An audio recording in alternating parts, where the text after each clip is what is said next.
says Mike. My name is Mike, and I had aspirations. I had ambitions. Moreover, I had a secret savings account designed for a cross-world trip that my wife and I planned to go on in a couple of years. In mid-September, during the annual staff meeting at a modest college, I noticed my wife, Tracy, blushing and beaming intensely as she engaged in conversation with several colleagues. It was at that moment, standing about 15 feet away from her, that I caught her reaction. Tracy had a conversation with Rafe Sears, the newly appointed associate professor of English literature, and Janet Barnes, a colleague from the administration. Considering that we were at a Christian college, I strongly doubted that any of them would share a dirty joke. Therefore, the only plausible explanation for Tracy's constant blush was her increased intimate desire. I got an unexpected answer to a question that hadn't even occurred to me. Having been married for 23 years and lived together for 25 years, you will learn almost everything about a person, even if you did not pay much attention to it. But at that moment, I suddenly realized some peculiarities in my wife's actions that I hadn't paid attention to before. These recent oddities in Tracy's behavior now looked like pieces of a puzzle that I was trying to put together. This realization took me by surprise because a few minutes ago I thought that I had a perfect marriage with an almost perfect woman. Tracy and I were not only spouses but also best friends, lovers, and devoted parents of our two wonderful children. Unlike many couples, we could spend countless days together never getting tired of each other's presence.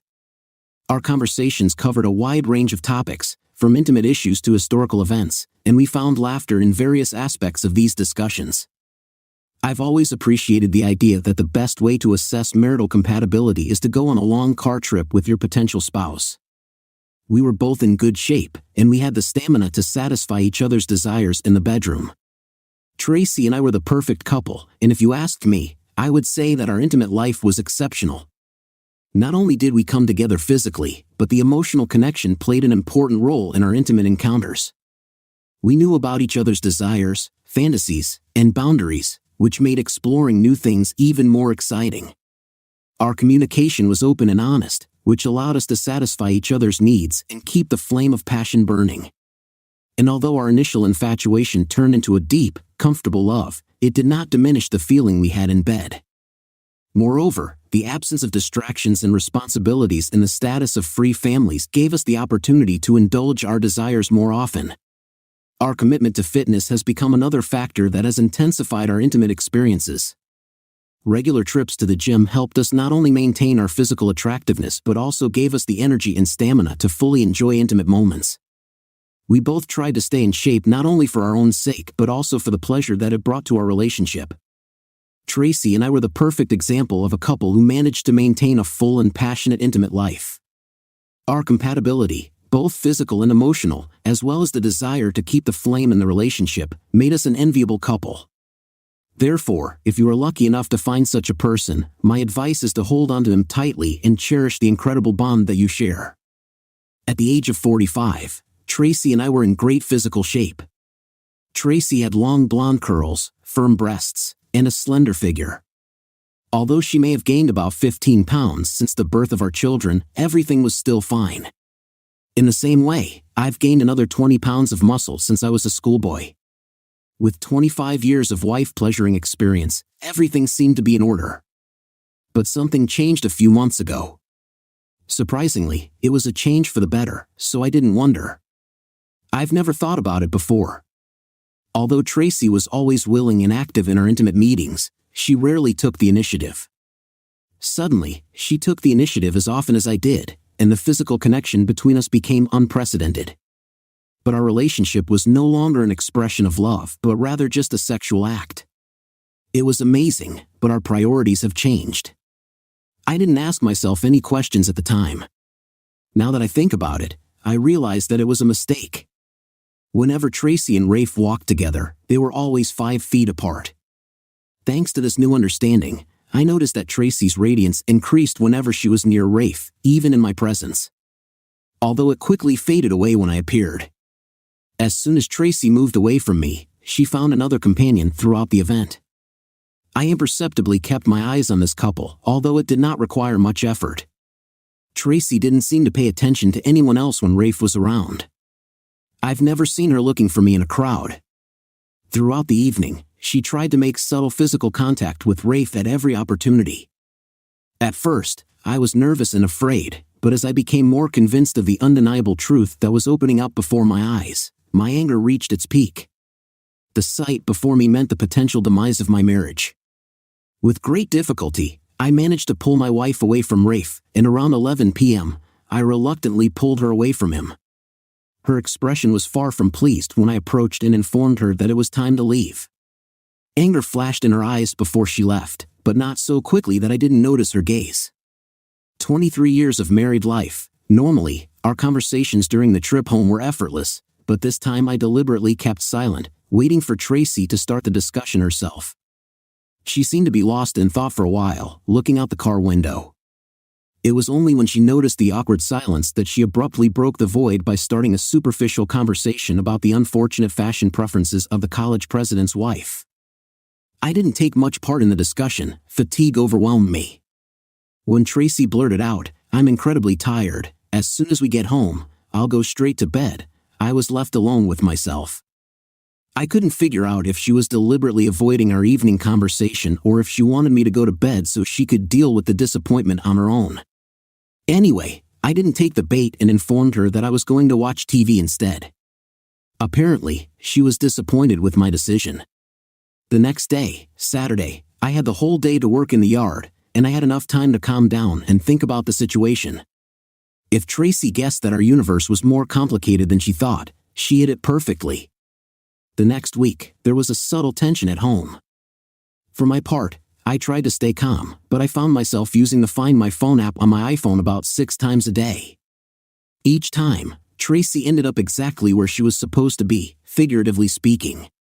At night, she seemed willing to engage in intimate relationships, although she seemed a little reserved on the first night.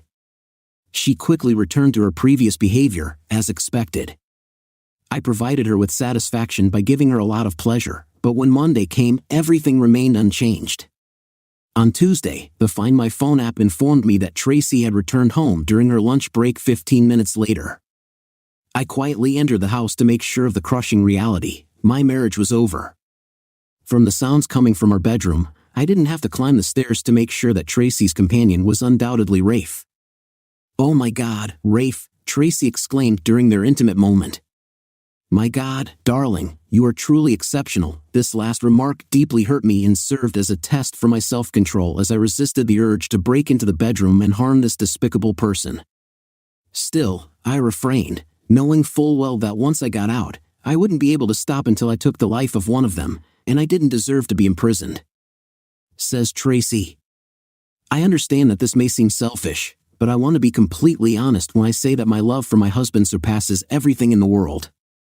For 25 years, I have cherished him deeply and hoped that I would love him for another 25 years. But I must admit that I also have a lover who brings great joy into my life.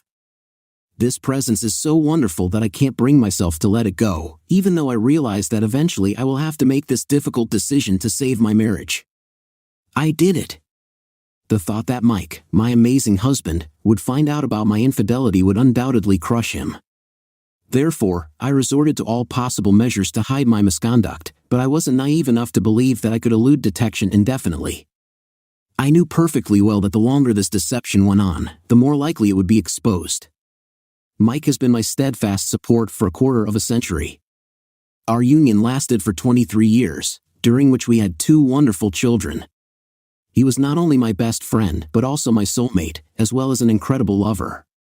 We shared everything and laughed endlessly together.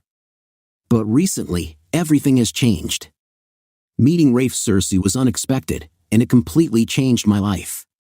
Rafe, 30 years old, tall, toned, with short brown hair and delicate gray eyes, entered the administration building a few days before the start of classes. Although he was attractive, he was not the epitome of charm like George Clooney. Rafe occupied my thoughts throughout the day, making it impossible to focus on anything else. When I got home, I poured out my desire on Mike, almost overwhelmed by his passion. When Mike fell into a deep and contented slumber, I couldn't bring myself to admit that I hadn't thought about him during our intimate moments. Over the next 2 weeks, I continued to mentally engage in intimate relationships with Rafe, pushing them to the limit. But the following Wednesday, when my beloved husband had to leave town for the night, an opportunity arose. I knew perfectly well that my act was morally terrible. I was shaking with nerves when I called Rafe on Monday morning, plucking up the courage to invite him to lunch on Wednesday afternoon. Before I called, I carefully checked Rafe's schedule and made sure that he had no classes on Wednesday afternoon. I even took an administrative day off to be able to meet with him on the long-awaited day. Rafe and I met in a cozy Italian restaurant where we had dinner with pleasure, talking animatedly and laughing sincerely. I couldn't help laughing and tried not to touch his hands while we were talking, blushing deeply. I felt like an innocent girl on a first date. Although Rafe and I hadn't discussed anything intimate, he was well aware that there was a burning anticipation between us. In response, he often smiled briefly, took my hand, and sometimes grinned mischievously. It was obvious that he felt the same undeniable connection. True to his gentlemanly nature, Rafe decided to pay the bill and then quietly asked, "Where do we go next?" Without thinking, I answered in a voice that radiated more confidence than it actually was, "To my house. It's only a 10-minute drive from here. Leave your car, and I'll be happy to get behind the wheel." The realization that Mike would not be home until Thursday evening brought me great relief in connection with the upcoming event. But I couldn't deny that I was feeling nervous. As a 45-year-old mother of two, I realized that my body did not have the youthful maturity that Rafe was probably used to. Despite my deep love for Mike, the time I spent with Rafe was inevitable. I didn't want to deprive myself of the pleasure it promised, and I didn't feel any guilt about it. After putting the car in the garage and closing the door, I started the next 10 hours, which turned out to be one of the most exciting moments in my life. The bond between Rafe and me was undeniable, and every experience we shared was unusual. Despite the fact that I was not an innocent girl when I met Mike, Rafe completely surpassed all previous intimate encounters. But when Rafe finally took an Uber to get his car, I felt completely weak and emotionally exhausted. Memories of this moment include a lot of screaming and a few tears. I have a strong feeling that I initiated the meeting, although I cannot fully confirm this. To be honest, I can't even promise that it was on my behalf. It made me realize what it was like to be completely consumed by desire. I really wanted this experience. "Tracy, you are an extraordinary woman. It was undoubtedly the most intense intimate experience of my life," says Rafe. When Tracy Cowan contacted me, I immediately understood her intentions. I sensed her interest when we first met in the office a couple of weeks ago. I had a strong feeling that we would have an intimate relationship after lunch, although I did not speak about it directly. Tracy was undoubtedly an attractive woman with a beautiful face, ample breasts, and long blonde hair. She may have had a few extra pounds, but that didn't diminish my attraction to her in the least. When I saw her, I noticed the rings adorning her fingers, but I understood that these marriage symbols did not mean her absence from the dating scene. Married women often have a wealth of experience, and sometimes eccentricity can lead them astray. We had lunch together with pleasure, and after that, she invited me to her house to indulge in passionate intimacy in the marital bed. During the day, it turned out that her husband had gone on a business trip, which allowed us to expand our physical connection beyond a simple lunch rendezvous. I found that she was the most physically receptive woman I had ever encountered. As the Uber drove me back to the car in the restaurant parking lot, I longed for another day like this. I didn't know yet that there would be countless more days ahead, says Mike. Tracy's deceptive nature took me by surprise. For the next week, she skillfully kept the facade of the perfect wife while I quietly prepared for the upcoming divorce. On Wednesday morning, I met with a lawyer who informed me that Tracy would be served with a lawsuit next Wednesday. Despite the fact that we live in a state where there is no fault, I decided to sue on the basis of adultery. I admit a somewhat petty choice. I couldn't figure out what I had done to make my wife throw herself into the arms of another man. Perhaps it was because he was 15 years younger than me. Anyway, this affair wasn't a one-time drunken mistake. To further confirm my suspicions, I checked the Find My Phone app, which showed that Tracy had gone home for lunch 3 times in the last 10 days. I didn't have to be physically present to realize that these lunch breaks weren't limited to cheese sandwiches. The thought made me chuckle to myself. During this period, I accidentally looked into the diner in search of a pair of cinnamon and brown sugar cakes, but to my horror, I did not find any. The day before, I ate the penultimate package, leaving only one. I also knew that Tracy despised cakes, so it was clear that Rafe had not only had an affair with my wife, but had also taken my damn cakes. Damn him, says Tracy. Thursday morning came, and I woke up feeling amazing after the most incredible intimate encounter of my life. Logically, I should have been consumed with guilt, but all I wanted was more. I decided to wait until noon before calling Rafe. My husband won't be home until 9 o'clock. If you can come, I'll be free by 5 o'clock, and we'll have time for another round, maybe even 2, I said, trying to sound cheerful. Rafe replied, appreciating a woman who knows what she wants. Get your car in the garage. We indulged in slow, passionate lovemaking during the first round, followed by an even more intense intimate moment during the second. It was just as incredible as the previous day. Rafe left around 7:30 p.m. in a hurry. I quickly disassembled the bed and changed the sheets for the second time in 2 days. I carefully put both sets of sheets in the bottom of the laundry basket. A surge of satisfaction swept over me as I stepped into the refreshing shower. But my blissful solitude was short-lived when Mike walked in the door 90 minutes later. I immediately hugged my husband tightly, feeling overwhelming love for him. But I couldn't shake the guilt. When Mike impatiently led me into the bedroom for intimacy, it was a completely new experience for me to engage in physical intimacy with 2 different men in one day. I have to admit, it was exciting, it was incredible. Mike, I whispered with satisfaction as we hugged after the second passionate intimacy of the evening, and I really meant it. Mike was a wonderful lover in his own right, but the bond one shared with Rafe was something extraordinary. It seemed like we were doing something completely different than Mike and I.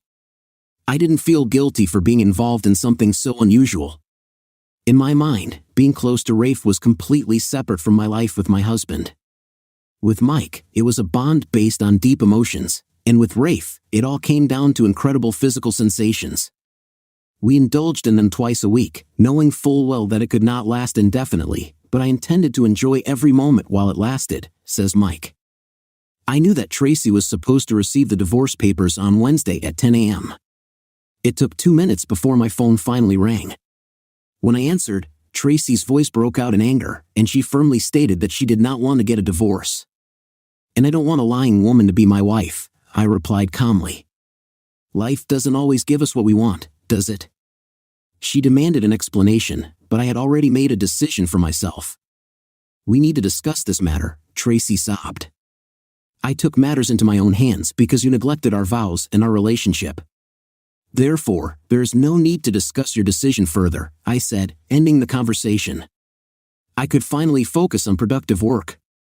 Unfortunately, when I returned home, I was anticipating the confrontation that awaited me, and Tracy did not let me down. Shouldn't you have talked to me before you started the divorce process? Tracy screamed as soon as I entered the house. Considering that we've been married for 23 years, what exactly do you want to say? It turned out that the 23 years we spent together didn't matter to you, considering how often you betrayed me, I replied with a sharp remark. Tracy's watery eyes and smudged makeup showed that she had been crying. I didn't feel much joy either. I truly love you, Mike. What I shared with Rafe was purely physical. It's my choice that I made for myself, she concluded.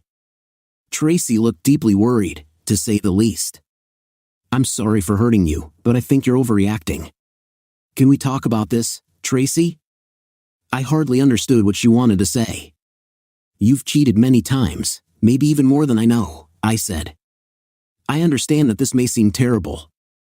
I understand that it was an easy decision for you, Tracy, I repeated. Could you clarify it for me? I thought my sarcasm was obvious, but Tracy seemed encouraged by my response and even smiled at me.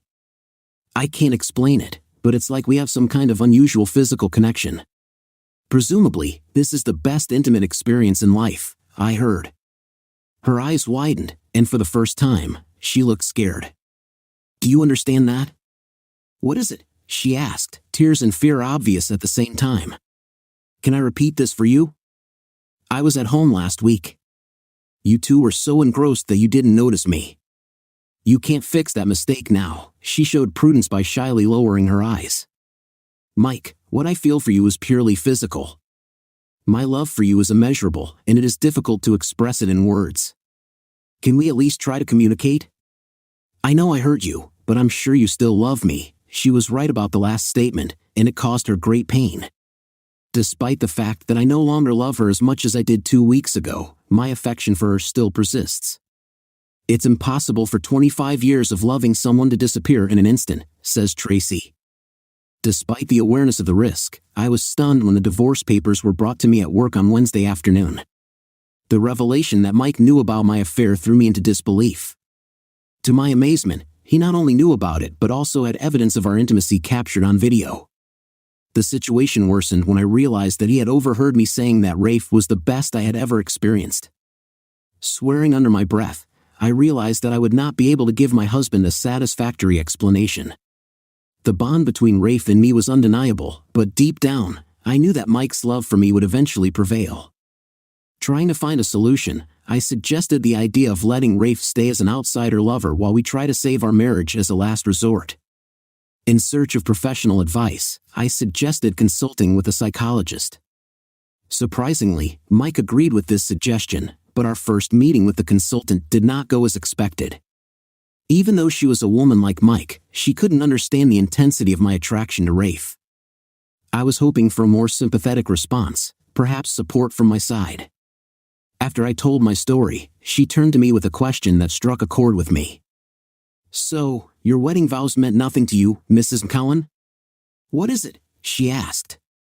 I explained, "No, they mean everything to me, but this situation is unlike anything I've encountered before." I tried to explain that this is akin to an increased feeling of desire and passion, almost like under the influence of a strong drug. But it was clear from her expression that she doubted the authenticity of my words. Mike's expression changed to one of disbelief. Although it is often claimed that men allow their impulses to guide them, the consultant calmly noted that women are no less guilty of this, as evidenced by today's number of divorces. Although temptation exists, most people realize that they can resist it. But you have decided to give in to your primal desires.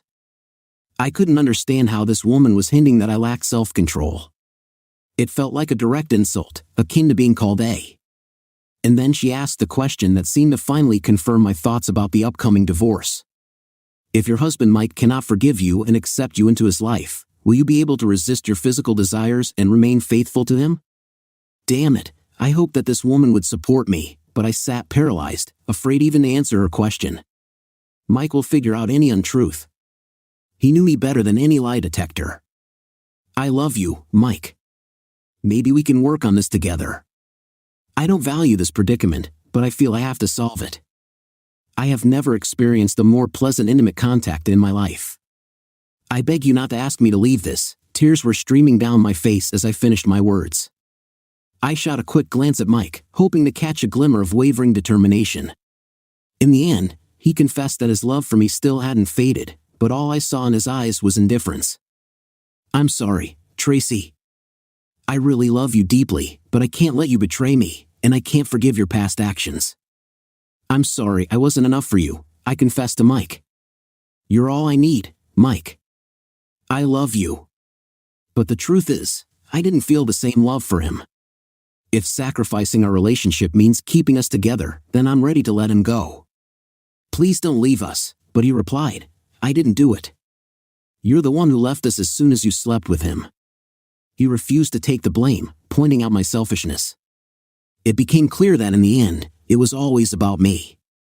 I realized that my love for him did not match his love for me. 2 weeks after our last meeting with the counselor, I found myself in my bedroom with Rafe. I wasn't sure if Mike was watching us, but at that moment, I didn't care. The day before, I had noticed Rafe on campus and impulsively asked him out on a lunch date. Our physical connection was undoubtedly intense. In the end, 6 months later, Mike's divorce was finalized. Throughout this time, Rafe and I have been involved in countless passionate encounters. There has always been an incredible emotional connection between us. Mike was my main weakness. I adored him, but my desire was for Rafe. I longed for him tirelessly. I knew I would never be able to get Mike back because of this infatuation. "Mike didn't really love me enough to let me have Rafe," says Mike. It was incredible to believe that Tracy actually wanted me to let her date her lover and still be married to me. "If you really love me," Tracy pleaded, "what kind of nonsense is this? Don't even think about it. Forget it. There's no way we're going to stay married, period. Maybe I was just a cuckold unknowingly. I'm not going to be stupid. But I have to admit that the marriage counselor we contacted stunned me. Contrary to Tracy's hopes, she seemed disconnected from reality. In our first session, she practically insulted my wife using derogatory language. Unfortunately, the situation did not improve further. After the fourth session, she abruptly stopped our classes, saying that I would never compromise in expressing her support for me. I saw the devastation on Tracy's face when the counselor instructed her to stop the sessions. I'm not sure if Tracy asked my daughters to support her, but they sincerely tried to do it. "Dad, you're tearing our family apart," my youngest burst into tears when I told her about it. "No, dear, it's not me who's destroying our family, your mother did it. I'm just making it legal." Her face contorted, and she furrowed her brows, clearly lost in thought. "You're probably right, Dad," she finally admitted, says Rafe. I wasn't going to ruin Tracy's marriage, but I saw it as her husband's problem, not mine. Although I recognized her deep love for him, our physical connection was extraordinary, and the closeness seemed almost unreal. And if she was attracted to me, I was more than ready to reciprocate her feelings. Even though I understood his reluctance to be a cuckold, it was his and Tracy's business, not mine. Tracy became estranged from me for 2 weeks after Mike initiated the divorce proceedings. When he persisted and refused to reconcile, our intimate relationship resumed. Surprisingly, the situation improved because when Mike was no longer with her, Tracy focused all her attention on me physically. I have to admit that our intimate relationship with Tracy was incomparable. It was the best thing I've ever experienced. But despite her skill in bed, I did not believe that our romantic relationship would last long.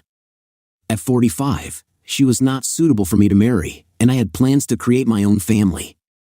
She has already raised 2 adult children, and this made me doubt what she is capable of if she treats the person she says she loves above all else in the world in this way. Even though I didn't discuss it with Tracy, I kept looking for Miss Cersei. Tracy was already going through a lot of grief from losing Mike, and I didn't want to burden her anymore. But everything changed when, almost a year after Tracy's divorce, I bumped into Lucy Ralston. Lucy and I, a 24-year-old girl with short brown hair and a graceful dancer's physique, immediately found a common language. At first, I decided not to tell Tracy that I had Lucy, but after about 2 months, I finally confessed. Although I understood that I had caused Tracy mental suffering by my actions, it turned out that her love for me was not sincere. Although our physical connection was undeniable, our emotional connection only resembled that of close friends. When Lucy and I decided to devote ourselves exclusively to each other, I felt it necessary to inform Tracy that our relationship was over. But after sharing this news with her, Tracy tearfully accused me of leaving her husband because of me. However, this accusation is far from being true, says Tracy. I was heartbroken when Rafe informed me that he wanted to be in a relationship with Lucy and no longer wanted to participate in intimate moments with me. For you, I made the difficult decision to leave my husband.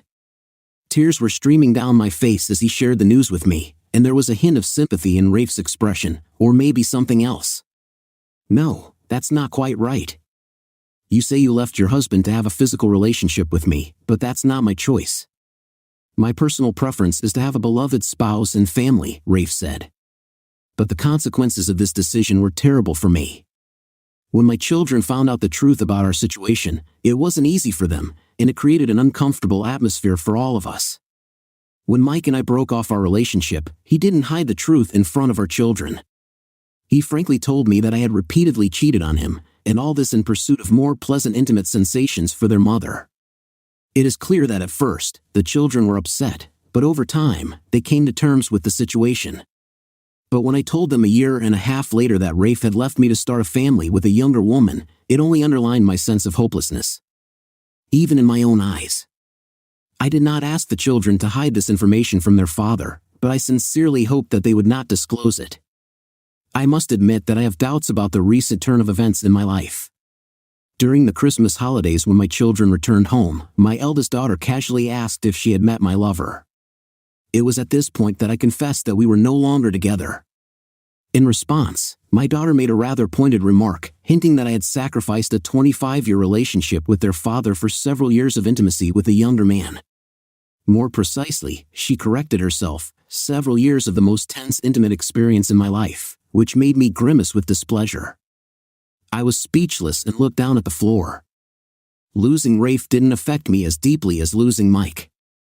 Rafe was an amazing lover, but Mike was my soulmate, my everything. Returning home to an empty apartment after work was heartbreaking, but at least I could look forward to sensational meetings in the bedroom several times a week. But when Rafe left, I felt completely empty. The loneliness was unbearable, and in search of solace, I decided to go on a date. I was shocked when I discovered that most of the men involved were over 30 years old, and some were even in their 20s. Perhaps I am a middle-aged woman who was 47 years old, and I was not as unattractive as I thought. At first, the company of several men seemed pleasant to me, although none of them were even close to my former partner. Perhaps this is due to my long absence from the dating scene, but I have definitely noticed that over the past 25 years, men's expectations have changed, especially among the young. It seemed that they were expecting to have an intimate relationship on the first date, and if that didn't happen, a second date was usually out of the question. Not that I was prudent, but I also didn't want to get intimate with just anyone. For me, the time when sex was happening was important. In my opinion, it usually happened when both sides were comfortable and my partner seemed to be quite satisfied. In particular, the younger gentlemen admired my ample breasts, and the older men seemed to enjoy the various caresses more. Most of our intimate encounters were purely physical, devoid of depth of emotional connection. Maybe my relationship didn't last long enough to experience true love. I craved the intimacy and passion that comes with making love. Talking to the children, I carefully asked about Mike, hoping to gather information unnoticed. It turned out that he was not related to anyone, and I had a hope to get him back. We've been in a great marriage for 23 years, so why wouldn't he consider dating me when he was open to hanging out with other divorced women? Although I understood that the odds were stacked against me, I realized that in this situation, I needed to take the initiative into my own hands. A few months later, I hesitantly told Mike during our phone conversation, "Hey Mike, maybe we'll have coffee together sometime. I understand that my actions have hurt you, and I sincerely apologize for that. But I sincerely hope that we can restore our friendship and enjoy such simple moments as a cup of coffee or even a meal together. I sincerely miss our conversations and the time spent in your company." He answered cautiously, "Of course, Tracy. I think we can do it." "I miss your company too, and I think I'm in a better state now than before," says Mike.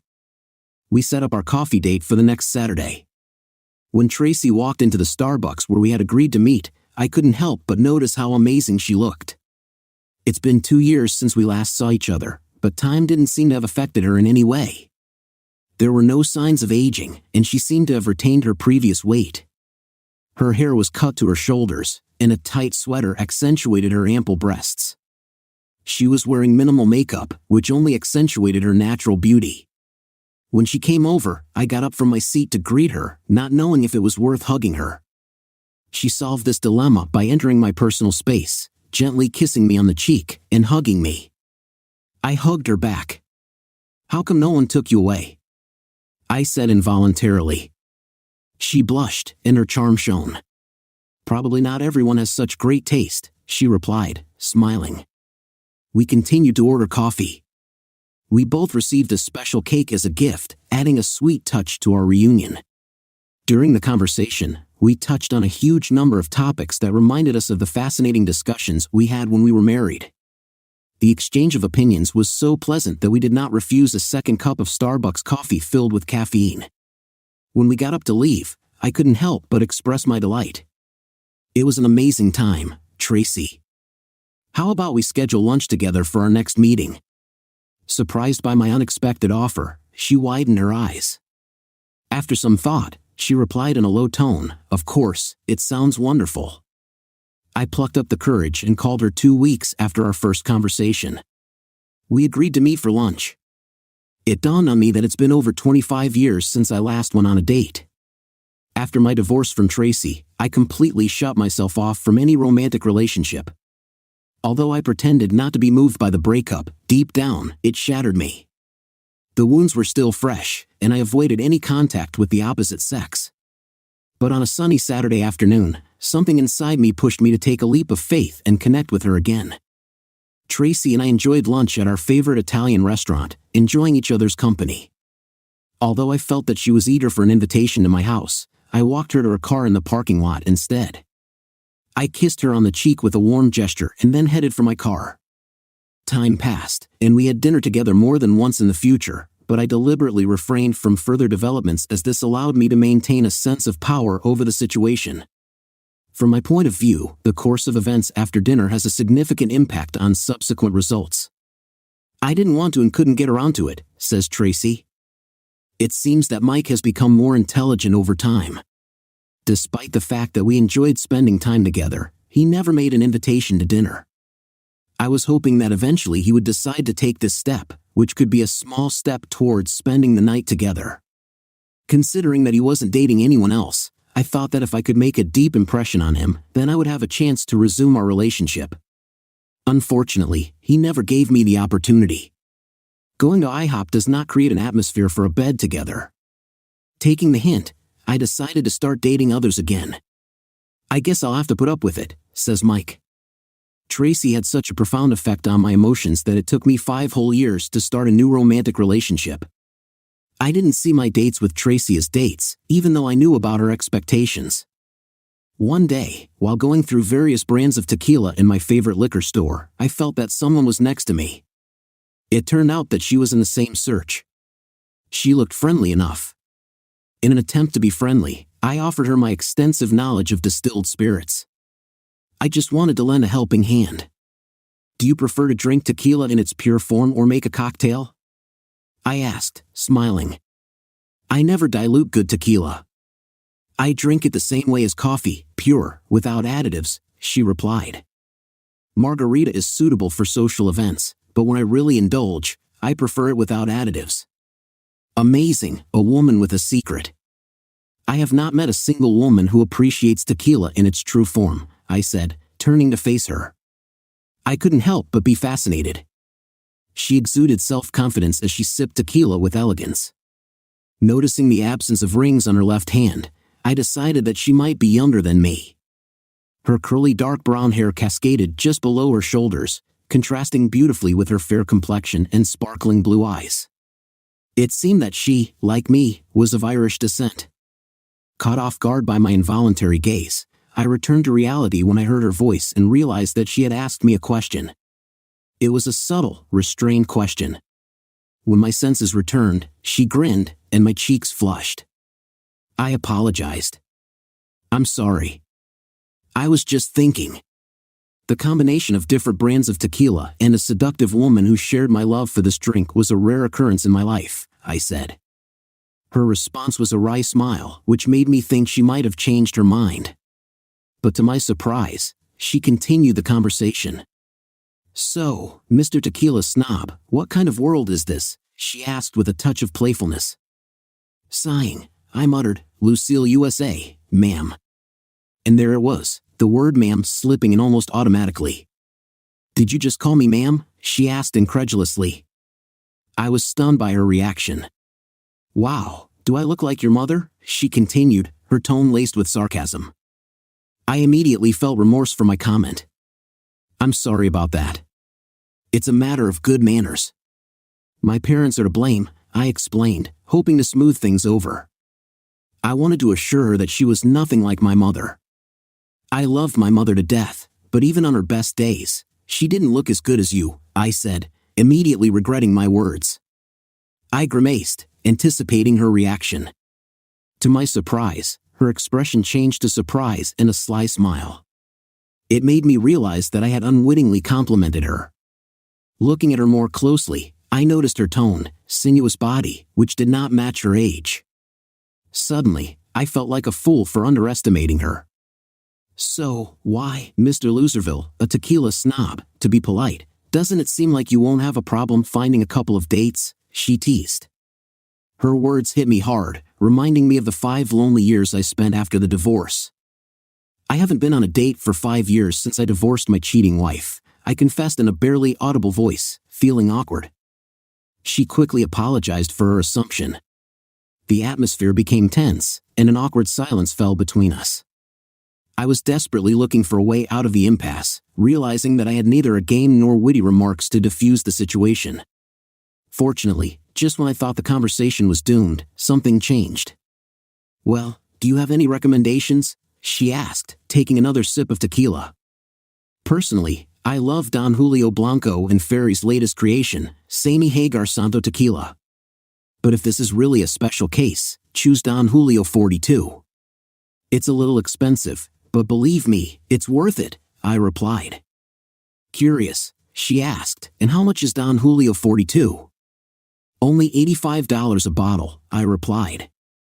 She nodded, seemingly ending our conversation. Feeling a surge of spontaneity, I reached for a bottle of Santo from the shelf. Then, throwing caution to the wind, I held out my hand to her. "Mike Moan, how about we go into the next room, and I buy you some tequila? This way, you can make a more informed decision," I suggested, giving her the sincerest look. Grinning mischievously, she looked me up and down before accepting my invitation. We went to a nearby bar, where we spent an evening tasting tequila, which lasted for the next 2 hours. After leaving the bar, I made sure to buy some snacks for us. Holding my smartphone in my hands, I scrolled through a whirlwind of thoughts about the coming week. On the one hand, I was glad to have the contact details of a beautiful woman, but on the other hand, it meant that I would have to summon the courage to call her and arrange a date.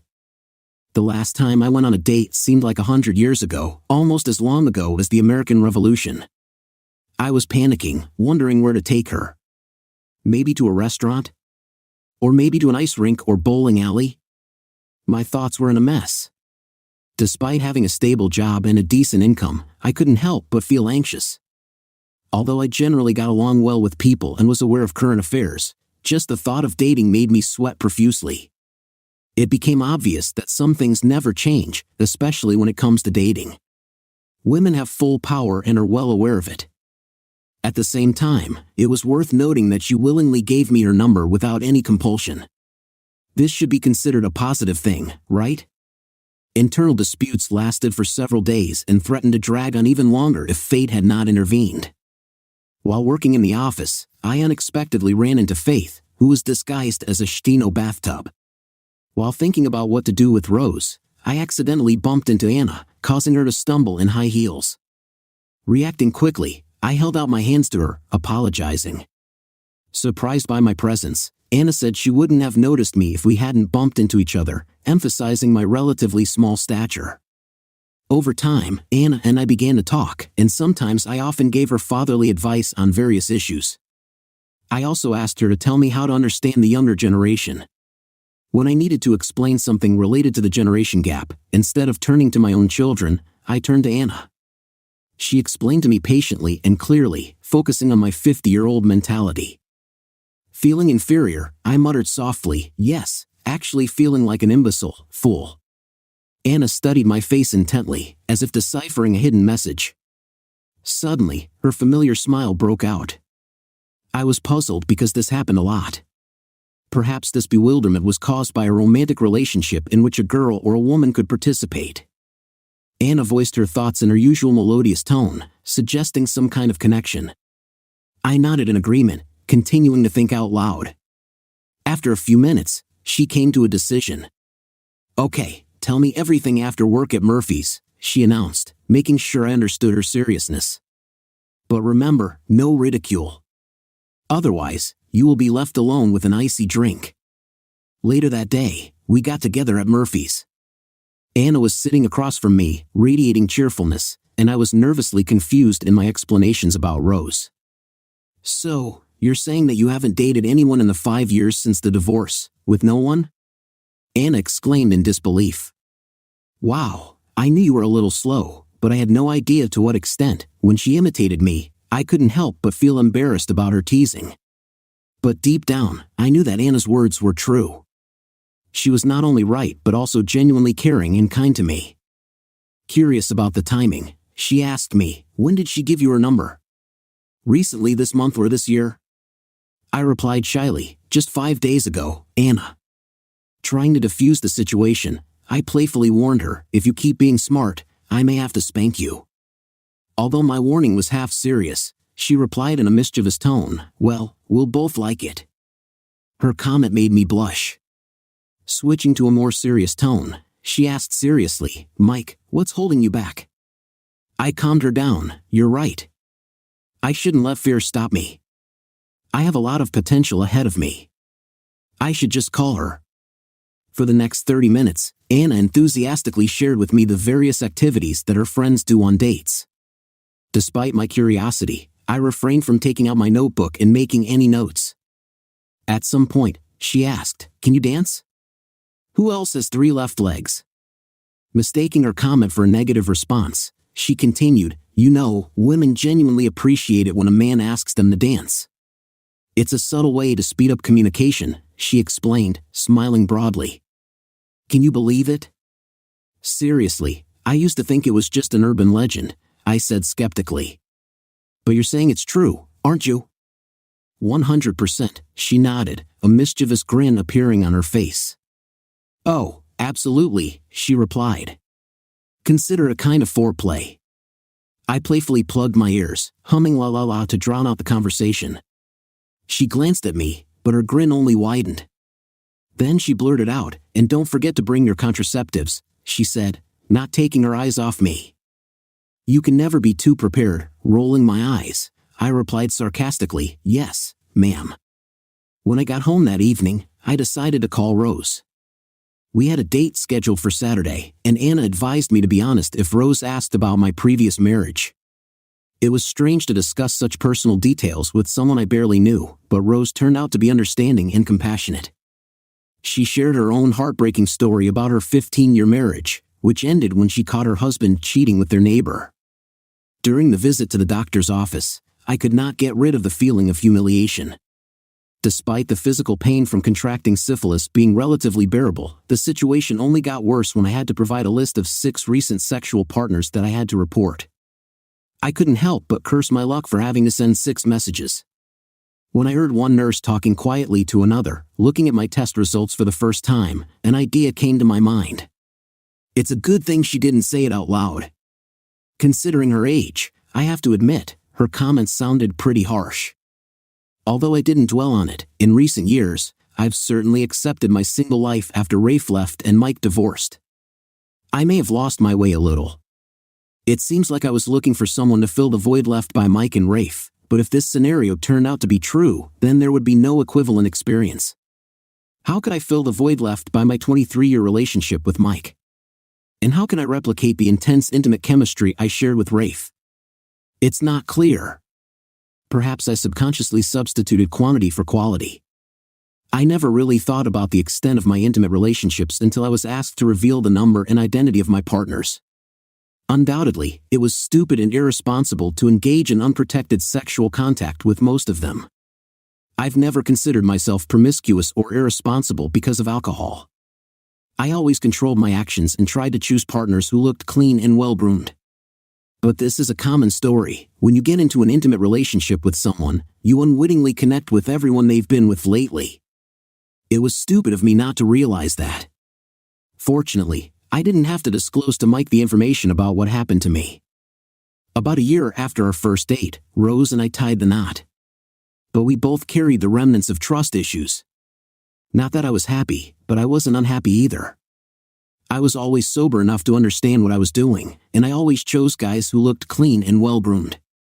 But it's an old story. When you sleep with someone, you also sleep with everyone they've slept with lately. I just never thought. You idiot!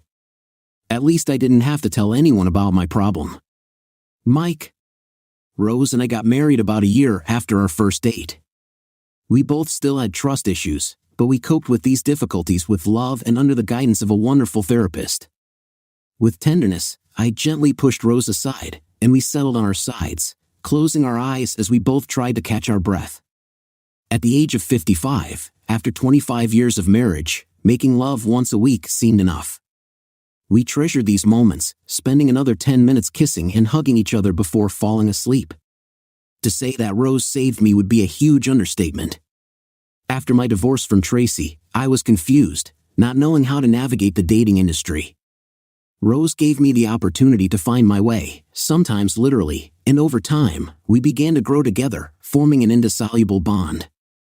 Although I do not presume to say this, I believe that I have found my soulmate who accompanies me on this path of graceful aging, says Tracy.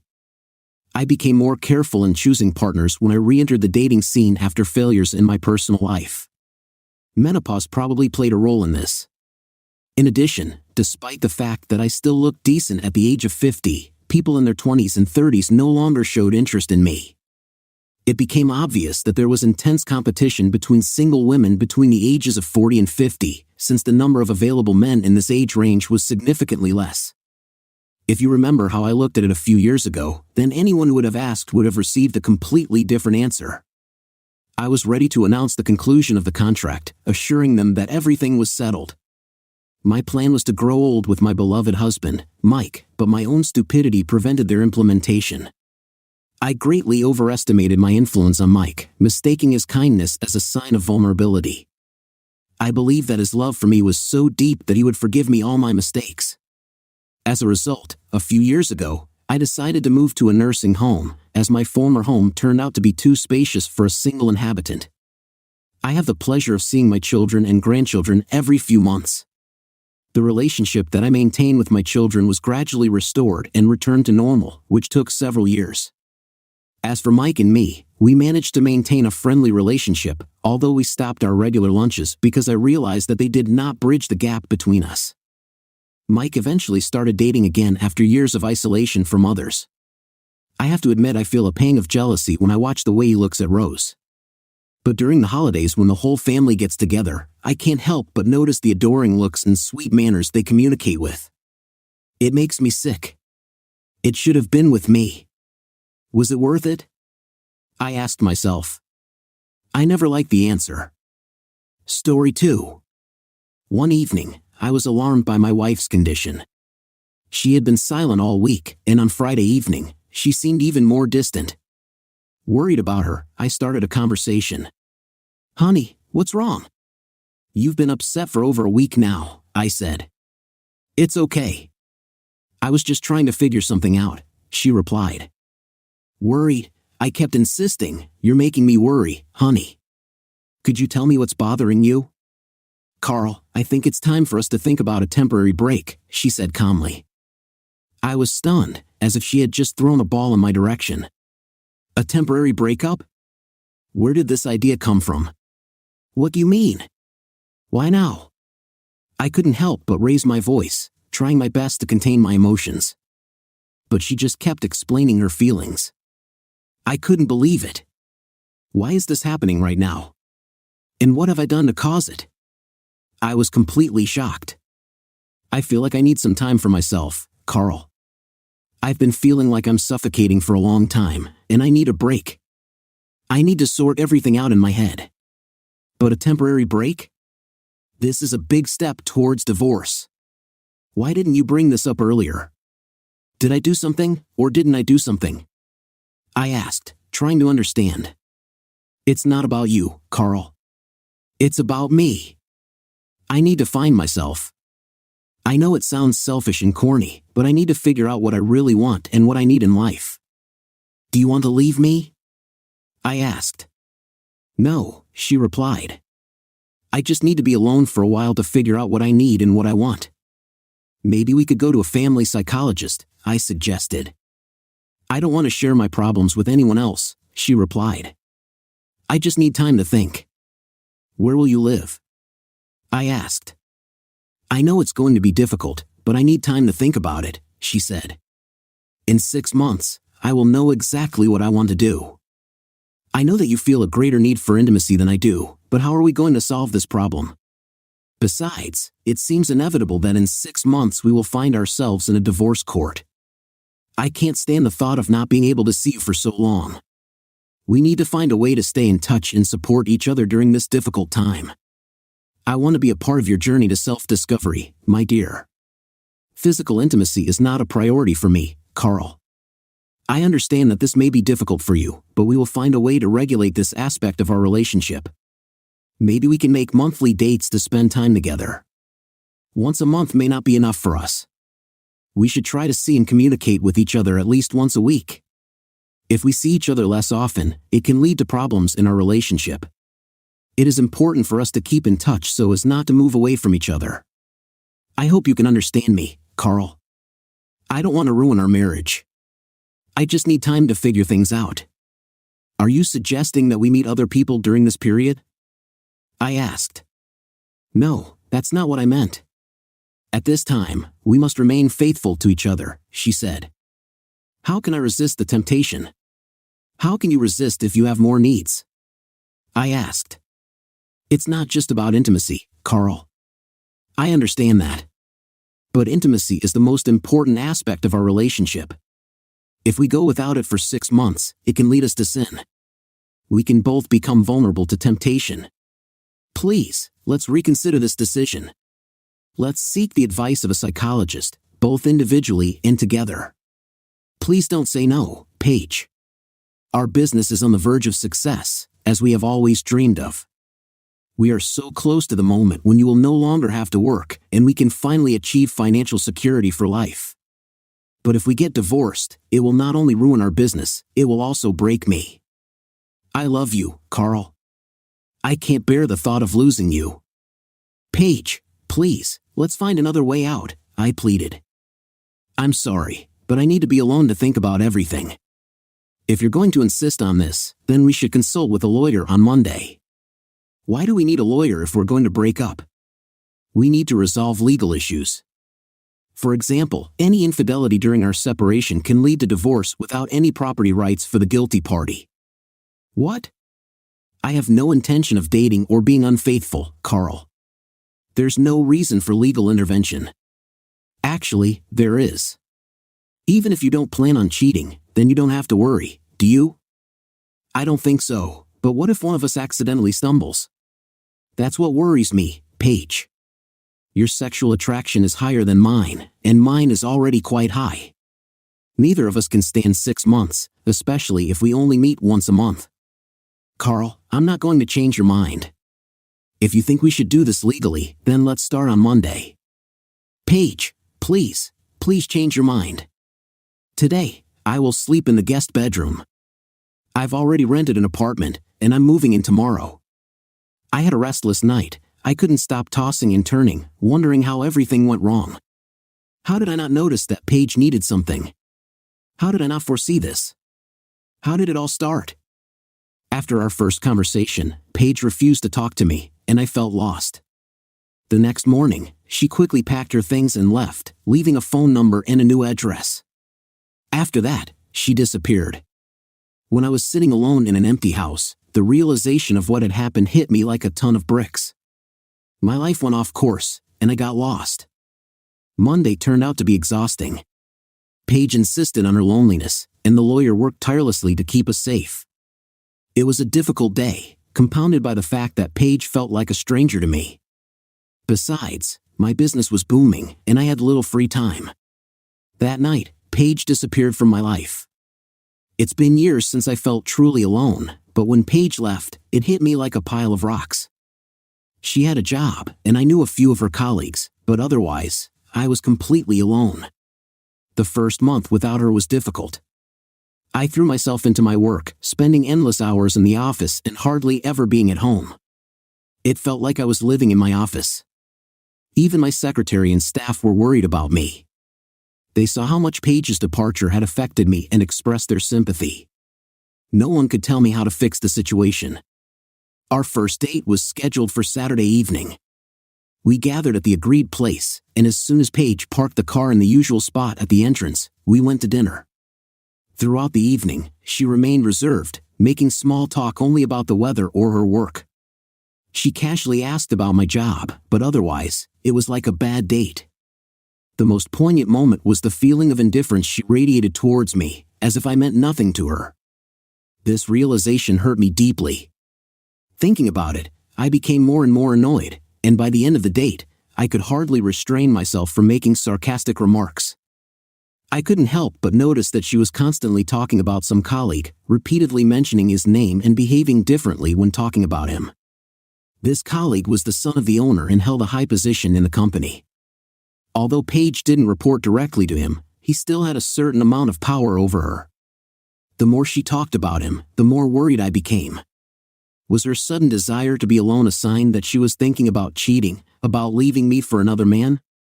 It was rumored that this guy was a famous hunter who successfully stalked many women, regardless of their relationship status. The abrupt change in Paige's behavior, combined with the man's reputation, made me feel uneasy. That evening, she left with only a timid hug. When I got into the car, I couldn't shake the feeling of fear lurking within me.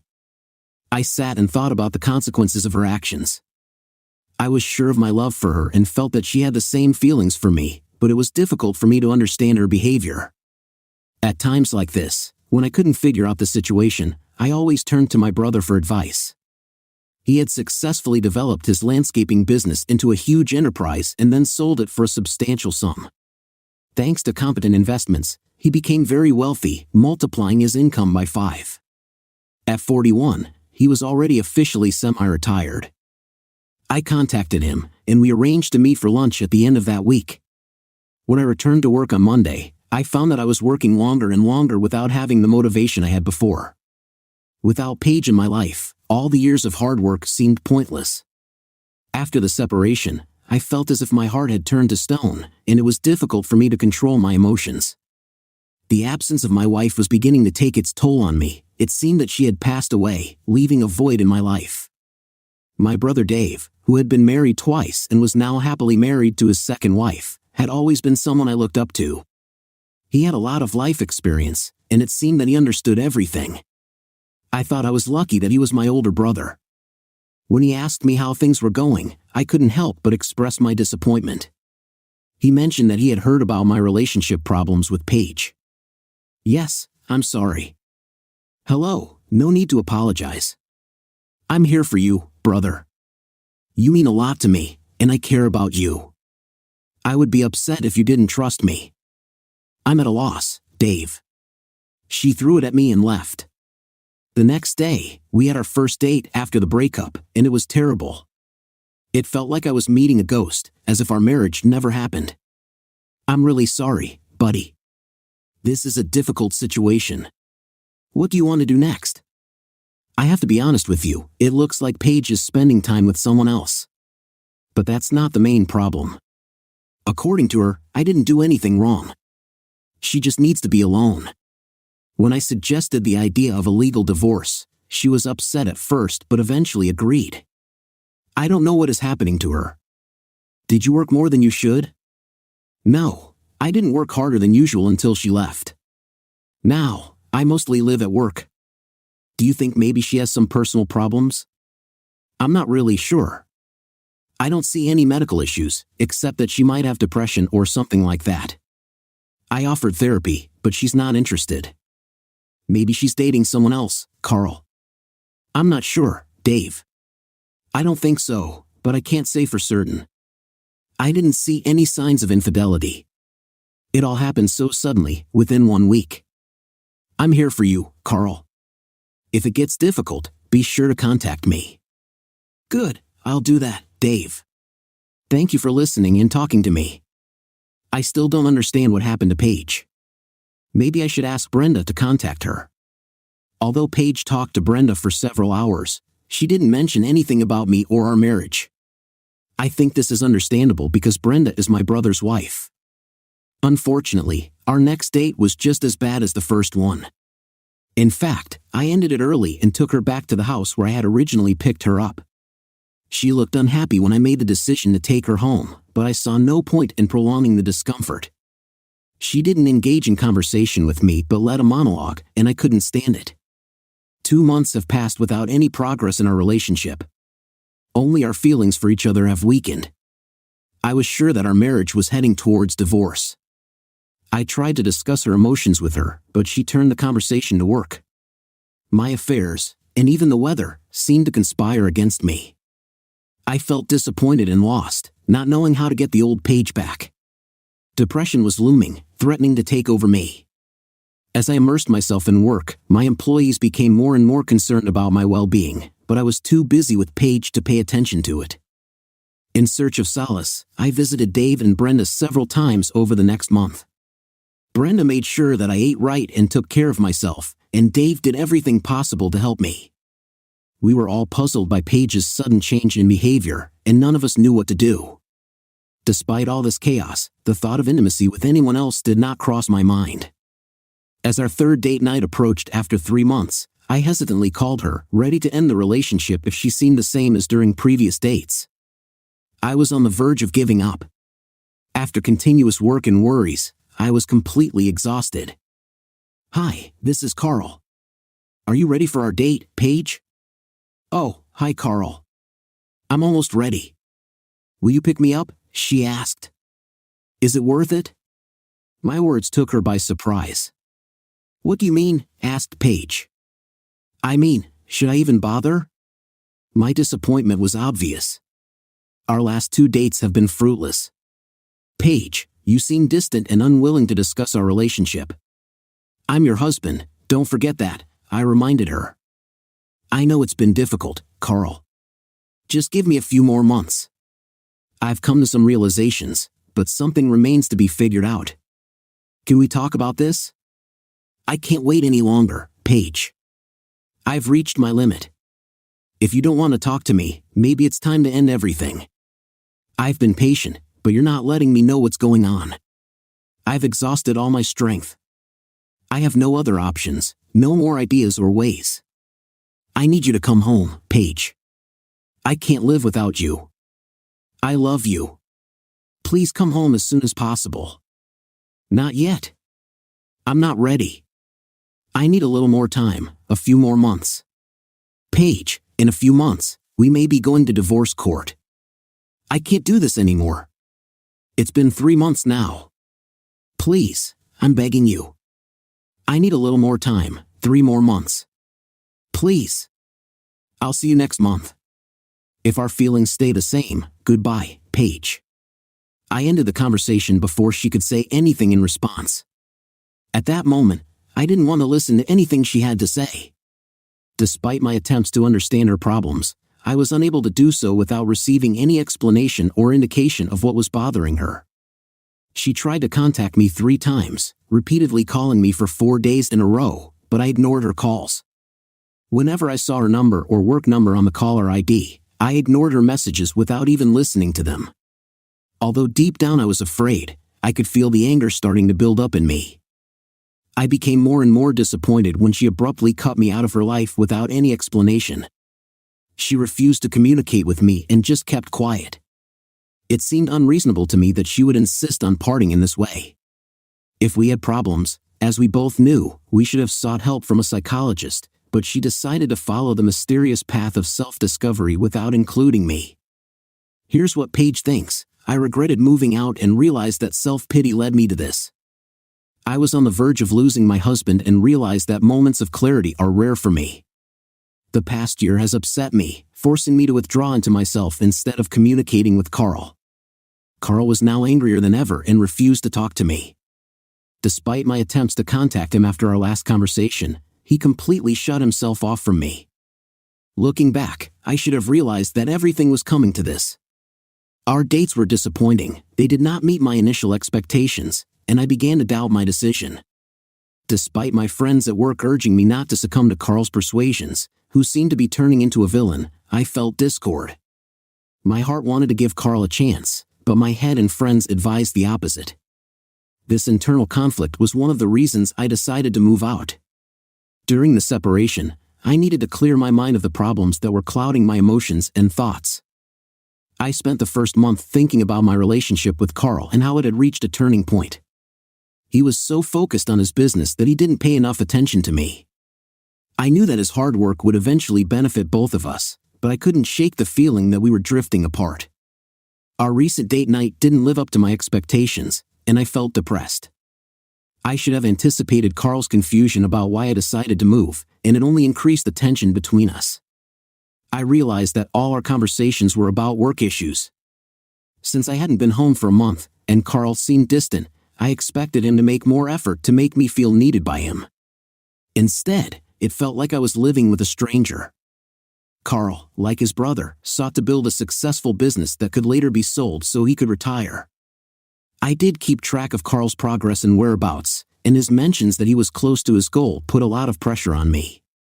Despite nagging doubts, I selfishly focused on my own desires, neglecting Carl's ambitions. I let my self-doubt drive a wedge between us and behaved childishly, trying to push him away. Since the son of the company's owner joined the team, there has been a lot of activity in the workplace. He was rapidly expanding the business, and despite his reputation as a ladies' man, the impressive results overshadowed all possible problems with his behavior. The owner did not notice his son's flaws, believing that he could do no wrong. He even said that Charles could walk on water. Charles also showed an increased interest in me, and his grumpy appearance could not leave any woman indifferent. Many who fell under his charm could confirm this. At times, I hardly thought about being married, but after moving, my libido increased dramatically. Staying alone in my apartment, I gave myself pleasure. At first, only Carl was present in my fantasies. Unknowingly, I started thinking about Charles almost every night. This should have caused me anxiety. Carl has always been the object of my fantasies for as long as I can remember. I've never fantasized about celebrities or other famous people.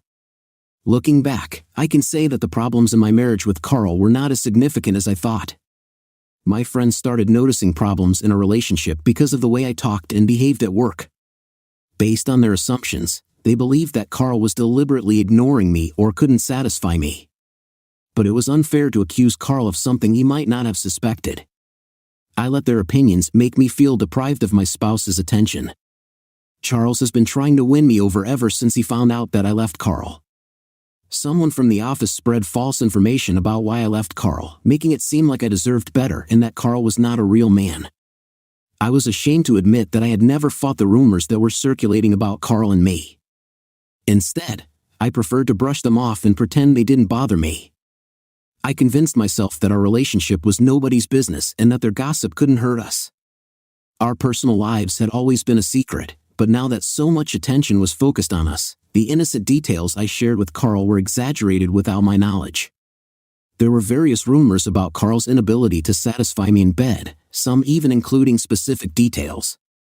I would never have believed that my friends could be so cruel in their opinions of my husband. It occurred to me that perhaps in my self-centeredness, I also did not present him in a private or positive light. I didn't know the details of most of the rumors, only that my close friends downplayed their importance to me and spread them behind my back to others. With the exception of a few close friends, no one in the office was interested in Carl and our personal life outside of work. I should have realized the consequences of spreading rumors because they usually come up when you least expect it. If I had known what was going to happen, I would have behaved differently and not taken such drastic actions as abandoning Carl. Unfortunately, my epiphany came too late. Carl, on the contrary, outwardly seemed to be the perfect man, radiating masculinity and charm that would make any woman faint. He was attractive, rich, smart, and had a great sense of humor. I should have been more aware of my own personality and values. I was no longer just a young, carefree woman. Despite this, I let Charles talk me into going on a date with him even though I knew it was a mistake. I made a promise to my husband, Carl, that I would never jeopardize our marriage by dating another man, but I agreed to go on a date with Charles anyway. To tell the truth, I was wrong. I knew that rejecting Charles could mean the end of my career at the company. Despite that, I should have refused the date. I should have focused on seeing Carl the man I really needed, and I certainly shouldn't have dreamed of anyone but him. But I fooled myself into believing that Charles would behave like a gentleman and that this date was a purely professional event, not a romantic outing. This was just the beginning of a series of erroneous decisions. On Thursday evening, I received an invitation to Dave and Brenda's again. When I arrived, I was surprised to find a stranger in their house. The man, whose name was Jim Stedman, was chatting with Dave while Brenda was cooking dinner. "Hi Carl, it's Jim. He's a private investigator that I hired," Dave explained. I was taken aback and asked, "What do you need a private investigator for, Dave?" His answer was unexpected. "For you. I've assigned him to look after Paige." I couldn't resist cursing under my breath. "What are you going to tell me?" "Do I want to know?" I asked. Dave hesitated before answering. "I'm not sure, Carl." Jim has been following your wife for a little over a month now. Can you tell him what you've seen, Jim? Jim began. During this time, she was mostly alone. She spent most of her time alone, with only work and occasional visitors to keep her company. They were mostly work colleagues who dropped by to chat on the porch before leaving. One guy who invited her to lunch last Monday seemed to me like a wolf, the kind that preys on vulnerable women and uses their problems against them. He was definitely to be feared. He towers above everyone, a predator in the business world with a wolfish demeanor capable of breaking anyone until they collapse. He is young, rich, and exudes power, thanks to his tall stature and black hair, which are combined with his BMW and designer suits. I mistakenly hoped that he had blonde hair, praying that he would not turn out to be the son of the owner of the company where she works, but my fears were confirmed. He turned out to be the one I was afraid of all this time. Now I felt even more anxious. If he seduced Paige, our marriage could be in jeopardy. I wasn't sure how far I was willing to go in this situation. Was I willing to risk our future for the next few months or even for the rest of my life if he succeeded? I was trying to come up with a plan of action. Should I step in and confront him, hoping that Paige will figure out what's going on and come back to me, or stay away and hope that Paige can resist his advances? I was confused and didn't know what to do next. May I give you my thoughts, sir? Jim asked. Yes, please start, I replied. It seems to me that your wife is trying to sort out her life. If you intervene now, you risk alienating her forever. I have already encountered similar situations and usually advise you to intervene, but in this case, I believe that your wife will figure it out on her own. What really bothers you is that man is a predator, right? The implication is that if you banish him, then in the future you will have to constantly deal with other threats. You will forever doubt your wife's loyalty. If you don't step in and he wins, you could lose everything. Judging by what your brother has shared with me, it seems that you have a difficult relationship with your wife. If you tell her about her behavior, you risk alienating her from you, but if you don't solve the problem, things can only get worse. Apparently, Paige is good at heart, so perhaps the best approach would be to give her the opportunity to make the right choice. If this does not work and there is still time to save the situation, act without hesitation. People can make mistakes, and it's possible that Paige's behavior is not in her nature. It's worth considering that Paige has always had a high libido, perhaps even more than you do. I'm worried that she might make a mistake, and I believe that she is capable of thinking rationally. I have a feeling that in the end she will justify herself. Let's give her a chance. She's been acting like one of the best lately.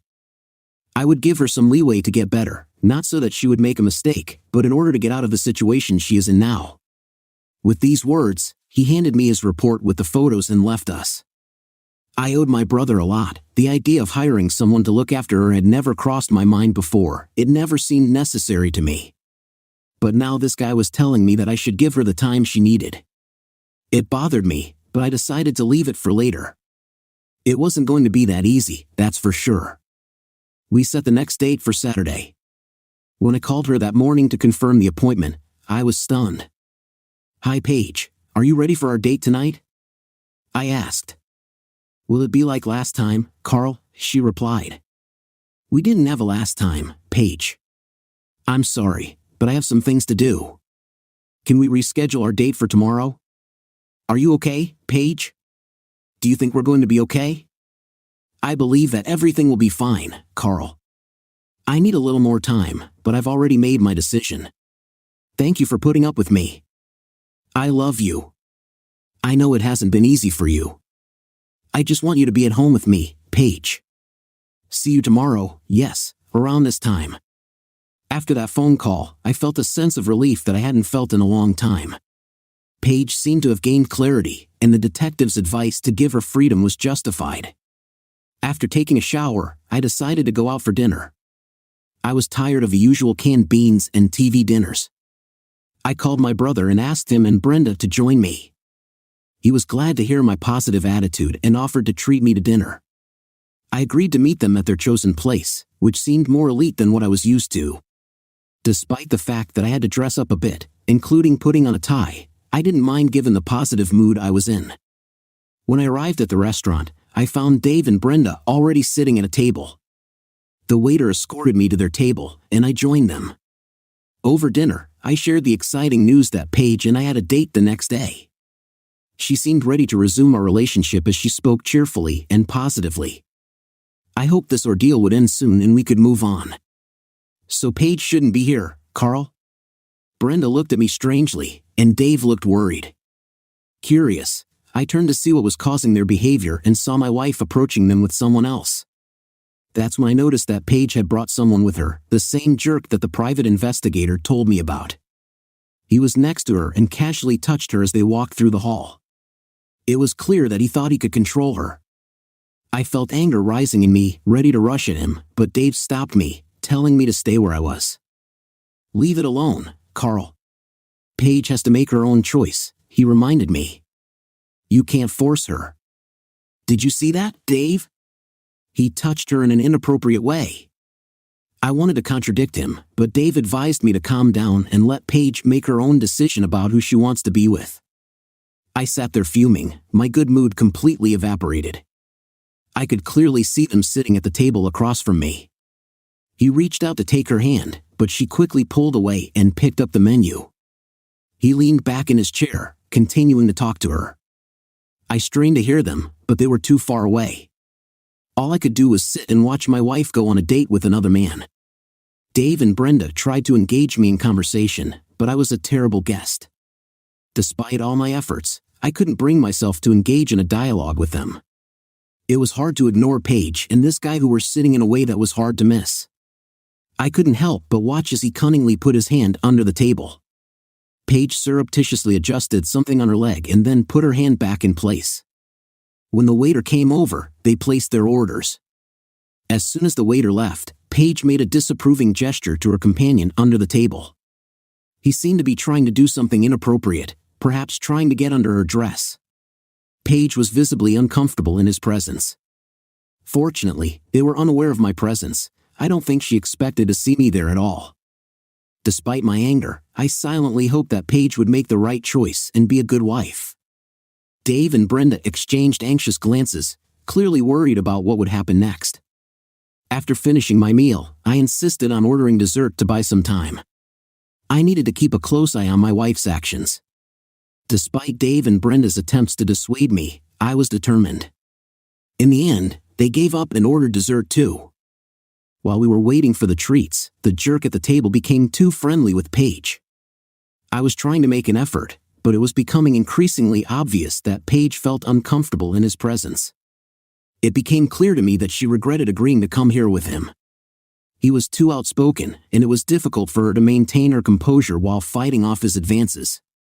Unable to watch what was happening anymore, I felt that I had to intervene, even if it would entail consequences. I got up and hurried to their table, walking briskly rather than running.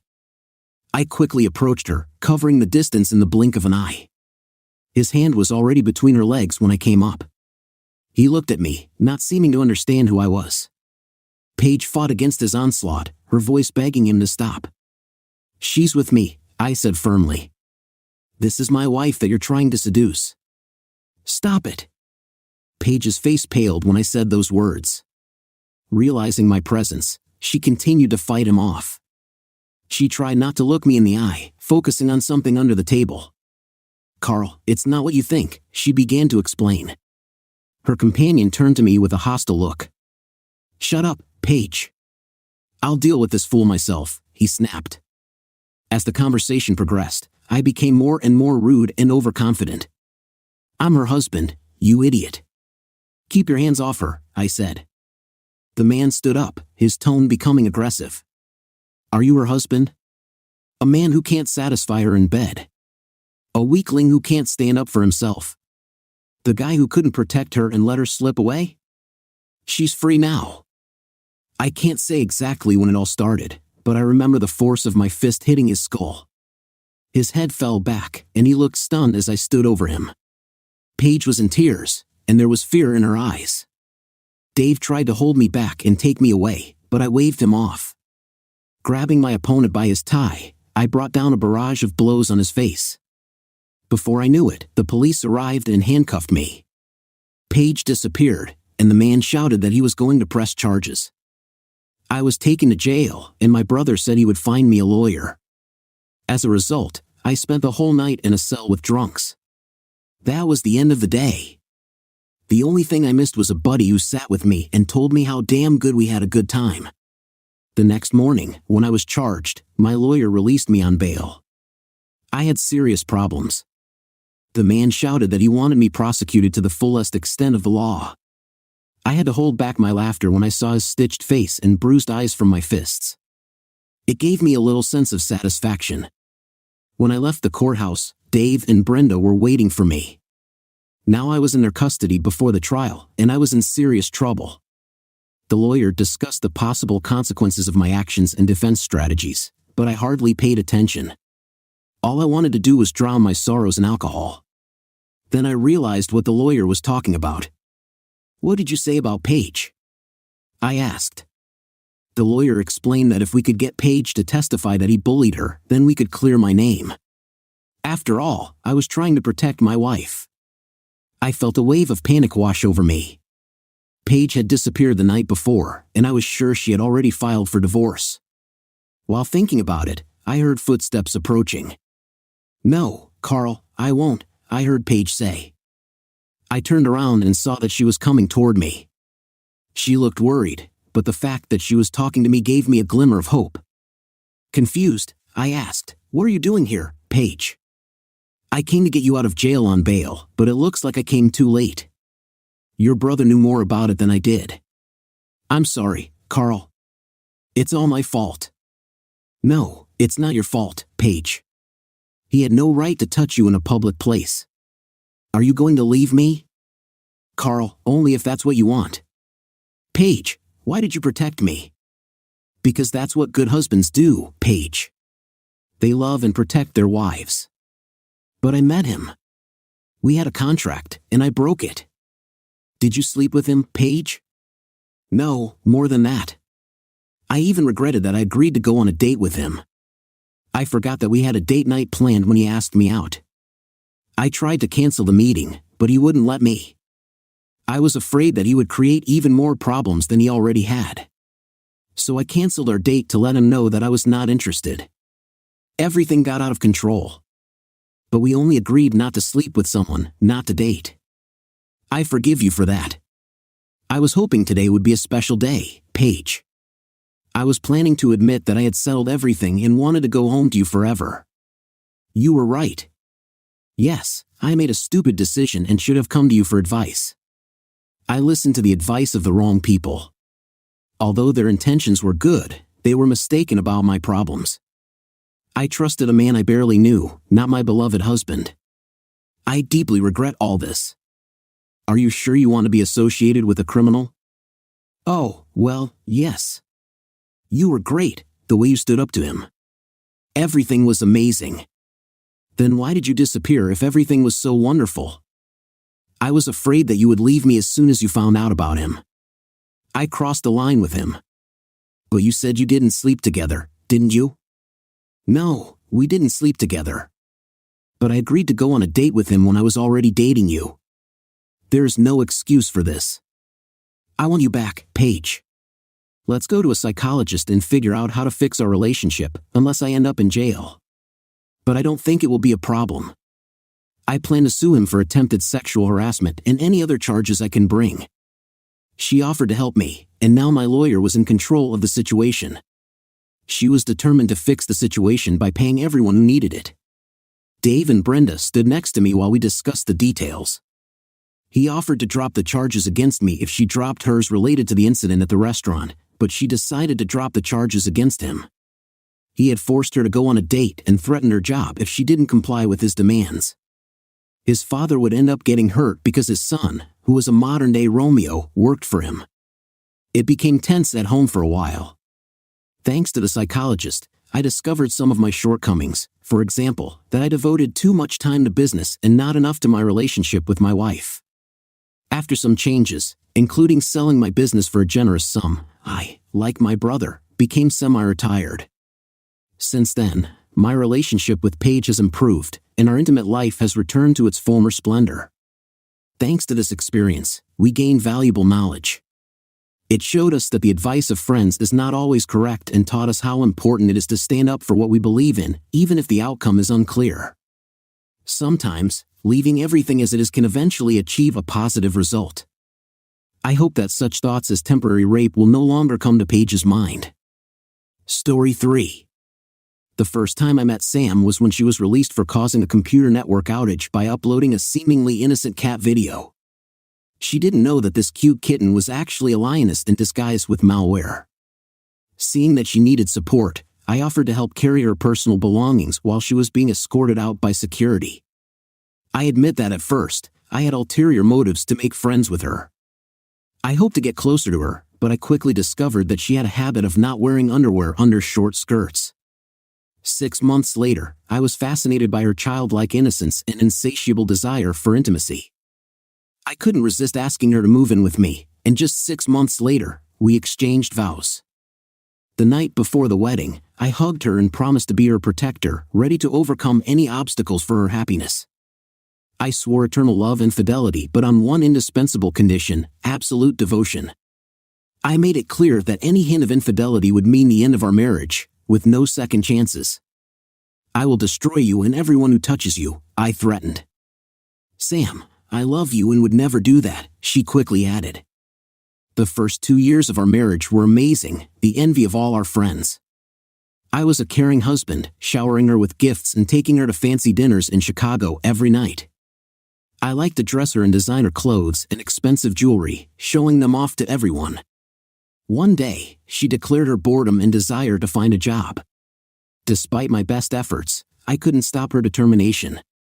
I even offered to finance her own luxury boutique business, but she insisted on doing it on her own. It was only later that I found out my wife's decision was influenced by 2 divorced friends from her fitness club.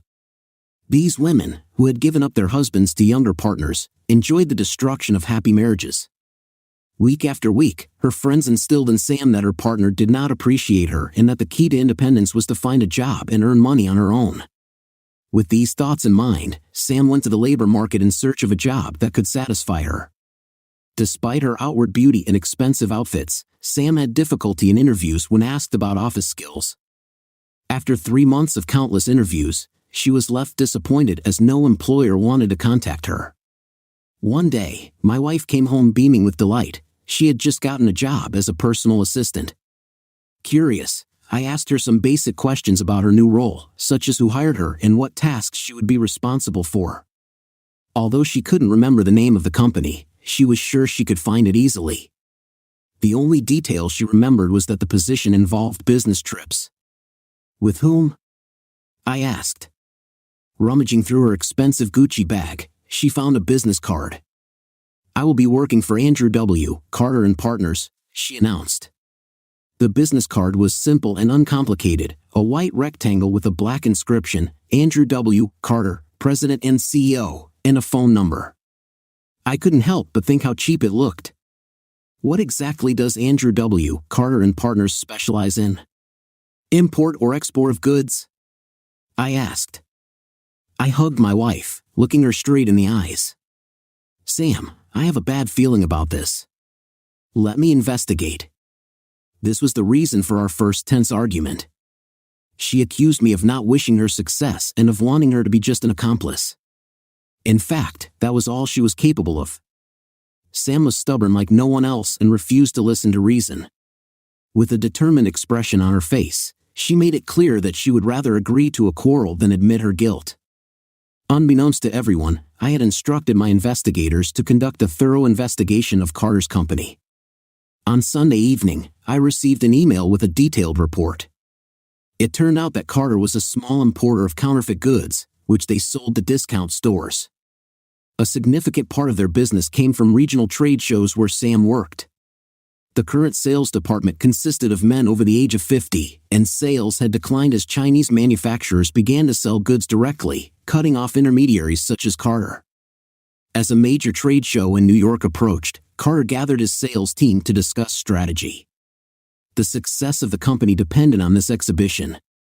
One of the suggestions was to boost sales by inviting an attractive woman in a very revealing outfit to the stand. Sam had a whole collection of matching outfits.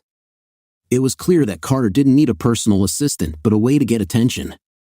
Sunday passed without incident, but Monday morning brought unexpected changes. Sam was immaculately dressed, and I couldn't help but compliment her. After offering her a ride to work, I was shocked when she agreed. Wanting to make a good impression, I gave her a luxurious Italian leather briefcase. Sam graciously accepted the gift, promising that I would be proud of her. When we arrived at Carter's office building, it became clear that it was going through hard times. The 3-story building was in disrepair, with faded paint and a weathered sign indicating its age. Sam looked worried as she glanced at the dilapidated building. After a few minutes, she turned to me and gave me a surprised kiss on the lips, which she hadn't done since Friday. "I think that's it," she said. "I think so." "I'll pick you up at 5, I replied. She kissed me again and whispered, "I love you." "I love you too," I replied. The rest of the day seemed to drag on endlessly as I waited impatiently for the clock to strike 5. When it finally did, I stopped in front of the main entrance. A group of men in ill-fitting suits came out of the building, probably the sales team, I thought to myself. After a while, a group of elderly women dressed in clothes suitable for a warehouse came out. After waiting for about 10 minutes, I finally entered the hall where I heard Sam's laughter. Noticing the bell on the receptionist's desk, I eagerly rang it. In response, my wife's voice rang out, promising that she would be out soon. As soon as I met her new boss, I immediately realized that he was a ladies' man. He didn't even bother to shake my hand but just smiled smugly. As soon as we left, I warned my wife, "He looked at you like a lion at a gazelle." She dismissed my concerns, saying that he was just an experienced salesman. I laughed at her naivety, knowing the truth about the man who sold cheap fakes produced by exploited workers. He served the lowest strata of society, along with his low-quality goods. It wasn't until we arrived at our favorite restaurant that Sam started talking again. On Tuesday morning, she dressed up again as if she were going to a glamorous event. When I asked why she was dressed up for a dilapidated office, she confidently stated that she knew the way to work and would drive herself. Without answering my question or kissing me goodbye, she left. In the evening, she returned home excited after a day spent exploring their assortment and carried a bag full of different goods. I tried to show interest while she talked in detail about each product. In the second week, however, 3 unpleasant events occurred. Sam continued to dress up excessively and began to go to lunch with Carter to discuss the product line. She started working late with him to prepare for the exhibition in New York. The turning point came when she started ignoring my calls because of their busy work schedule. Everything fell into place on Thursday when Sam returned home a little before 10.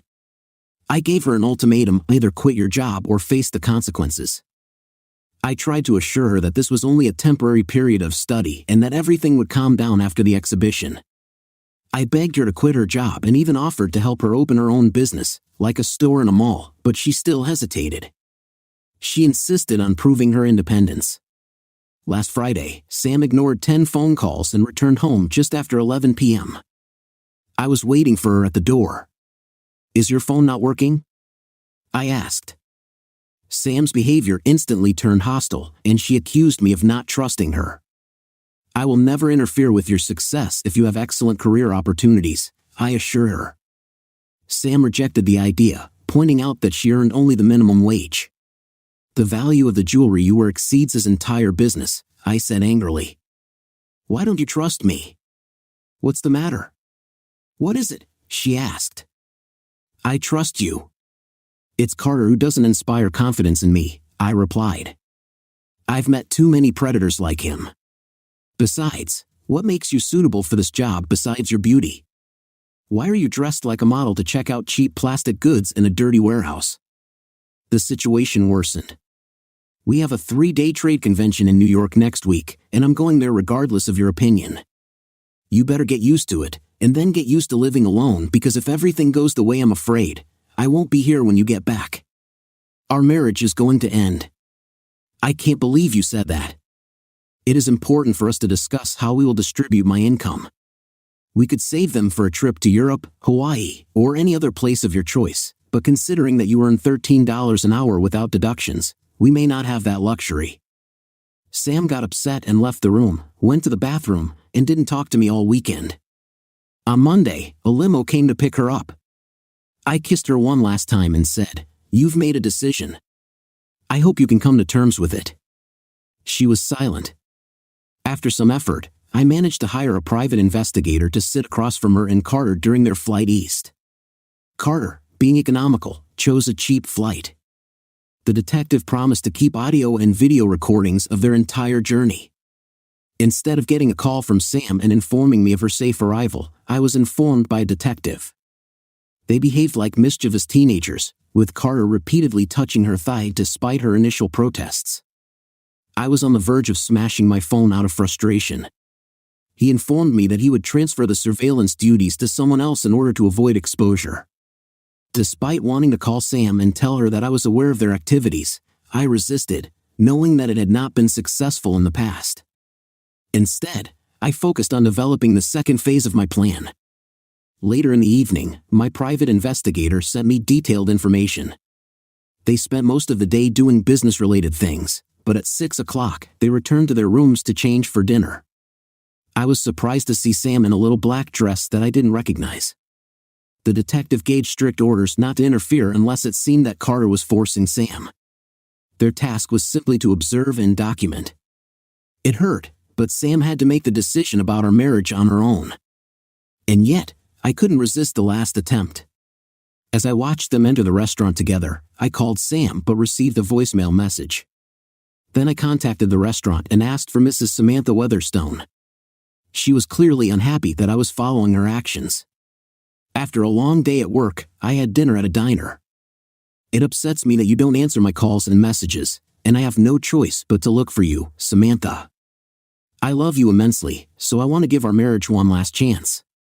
I know you're not really at the diner, and this is the first time you've lied to me. I'm willing to forgive you if you tell Carter you're quitting.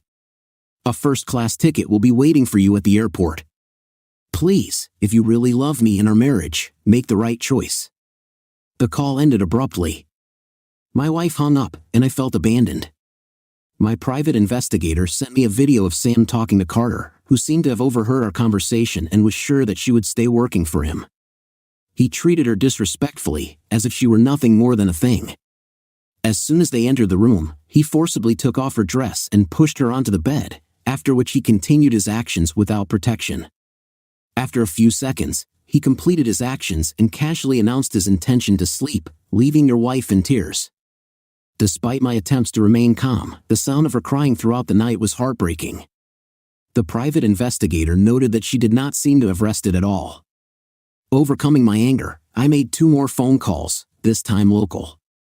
The next day, I asked the concierge to deliver a note to Carter's door for my wife.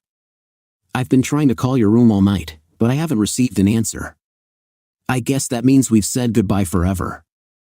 A private investigator informed me that you were screaming and crying uncontrollably, admitting your mistake, and warning Carter to stay away.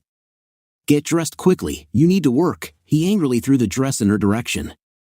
Sam begged him to provide her with a return ticket. Grinning, he insulted her by calling her a derogatory name. "If you want to go home, be ready to entertain my clients," he threatened. Sam raised her voice, accusing him of getting her drunk and taking advantage of her. He denied his guilt, warning that the police would not believe her because of her appearance. Their argument was interrupted by a knock on the door. In a panic, Sam grabbed her dress and hurried to the bathroom. Carter stood in the doorway completely naked, clutching Sam's lace bra in his hand. He was determined to show that he had emerged victorious. "Boss, we have a serious problem," he exclaimed as he entered the room.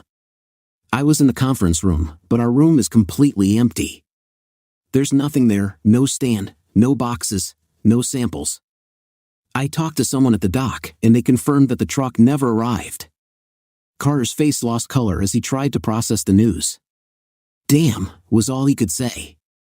It took Sam a while to collect her thoughts before she could call for help. She made a conscious decision to act like an ignoramus, and that was her skill. I decided not to answer the call, leaving it on my voicemail.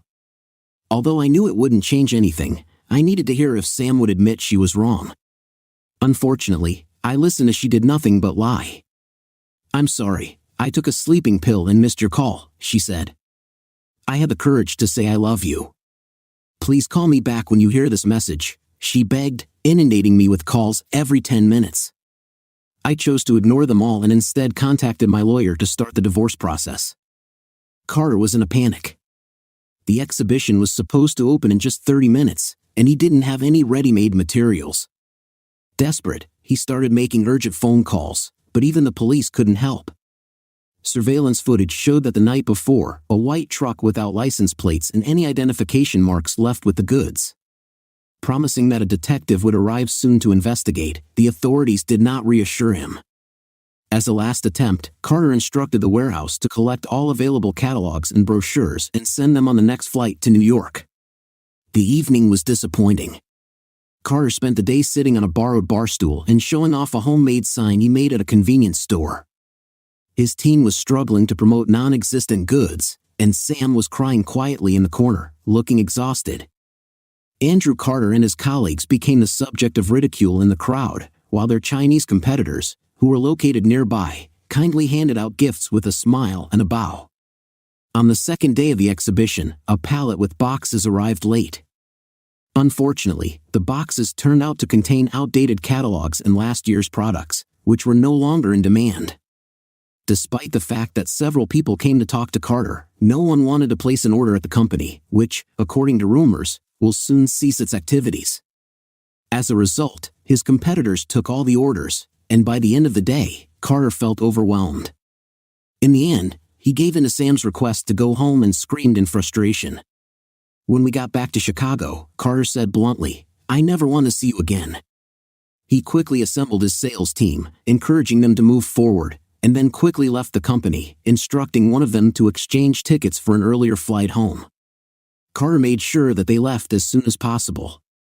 Sam, unhappy with the late departure, spent the night alone in her room. She dutifully sent me her flight details, noting that Flight 9001 would land at O'Hare Field the next day at noon. Despite the fact that they were sitting next to each other, none of them said a word.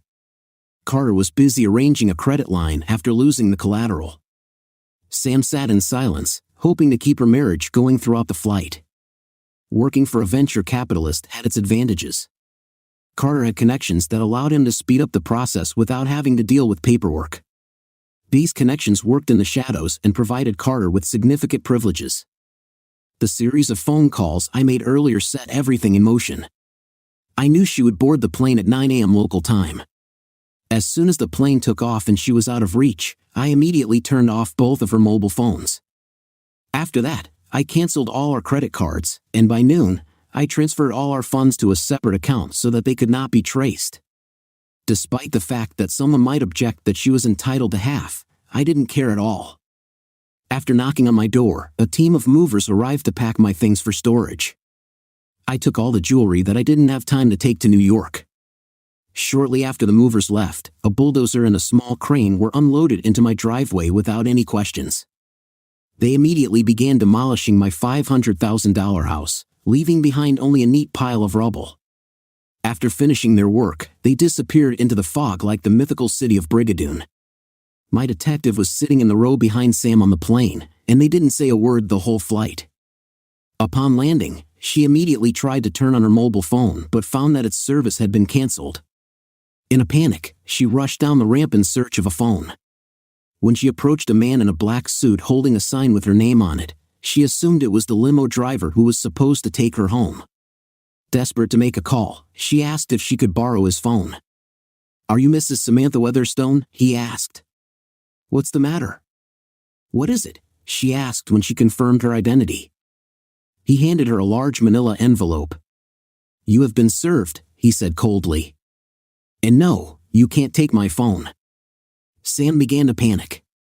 "I don't see our driver," Carter said, approaching her. Sam quickly pushed him away, warning, "Get away from me or I'll scream." She found a phone booth and tried to call her cell phone but received a message that the number was disconnected. Then she called the office number, which I told her is intended only for emergencies, and she was informed that no one by her name works there. Sam didn't know that I had already left for a new job in the Los Angeles office. Samantha opened the envelope and flipped through the divorce application.